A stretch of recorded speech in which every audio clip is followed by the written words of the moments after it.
2 Chronicles Chapter 30. And Hezekiah sent to all Israel and Judah and wrote letters also to Ephraim and Manasseh that they should come to the house of the Lord at Jerusalem to keep the Passover to the Lord God of Israel. For the king had taken counsel and his princes and all the congregation in Jerusalem to keep the Passover in the 2nd month. For they could not keep it at that time because the priests had not sanctified themselves sufficiently, neither had the people gathered themselves together to Jerusalem. And the thing pleased the king and all the congregation, so they established a decree to make proclamation throughout all Israel, from Beersheba even to Dan, that they should come to keep the Passover to the Lord God of Israel at Jerusalem.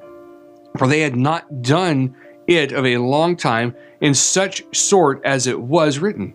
So the post went with the letters from the king and his princes throughout all Israel and Judah, and according to the commandment of the king, saying, You, children of Israel, turn again to the Lord God of Abraham, Isaac, and Israel, and he will return the remnant of you that are escaped out of the hand of the kings of Assyria.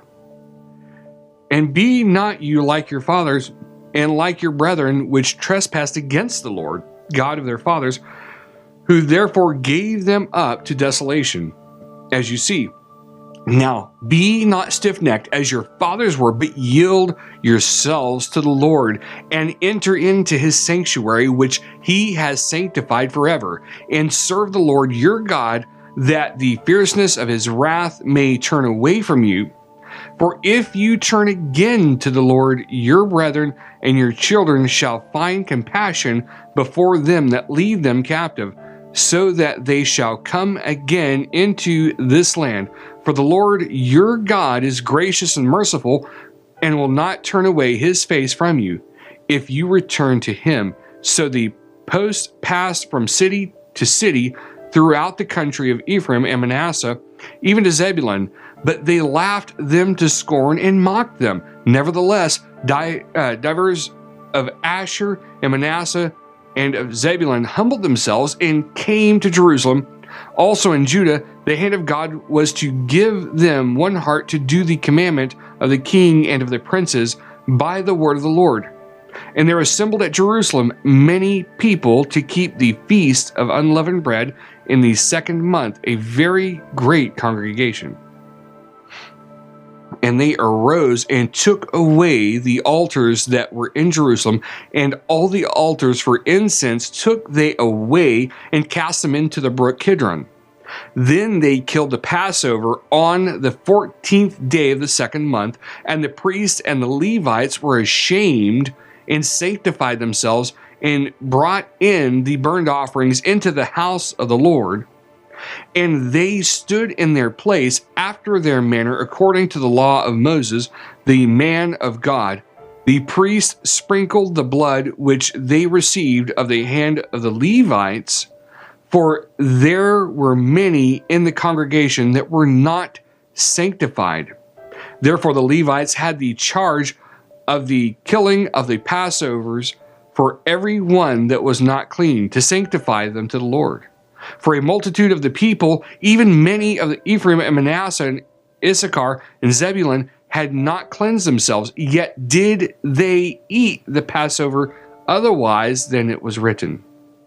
But Hezekiah prayed for them, saying, The good Lord pardon everyone that prepares his heart to seek God, the Lord God of his fathers, though he be not cleansed according to the purification of the sanctuary. And the Lord hearkened to Hezekiah and healed the people. And the children of Israel that were present at Jerusalem kept the feast of the unleavened bread 7 days with great gladness. And the Levites and the priests praised the Lord day by day, singing with loud instruments to the Lord. And Hezekiah spoke comfortably to all the Levites that taught the good knowledge of the Lord. And they did eat throughout the feast 7 days, offering peace offerings and making confession to the Lord God of their fathers. And the whole assembly took counsel to keep others 7 days, and they kept other 7 days with gladness. For Hezekiah, the king of Judah, did give to the congregation 1,000 bullocks and 7,000 sheep, and the princes gave to the congregation 1,000 bullocks and 10,000 sheep, and a great number of priests sanctified themselves.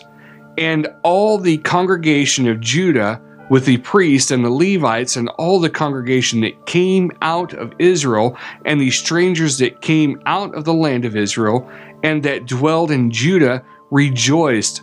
So there was great joy in Jerusalem, for since the time of Solomon, the son of David, king of Israel, there was not like in Jerusalem. Then the priests, the Levites, arose and blessed the people, and their voice was heard, and their prayer came up to his holy dwelling place, even to heaven.